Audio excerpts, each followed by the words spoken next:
যদি বোরকা পরো গো কত ভালো দেখাবে গো। নামাজ পড়ো, রোজা রাখো, আর স্বামীর সেবা করো,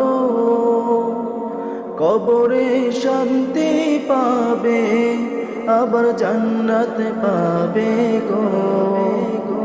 যদি পর্দায় থাকো গো ঘরে শান্তি আসবে গো। যদি বোরকা পরো গো কত ভালো দেখাবে গো। তুমি তেমনি ভাবে চলো নারী, যেমনি ফাতেমায় চলেছে জীবন ভরি। তুমি তেমনি ভাবে চলো নারী, যেমনি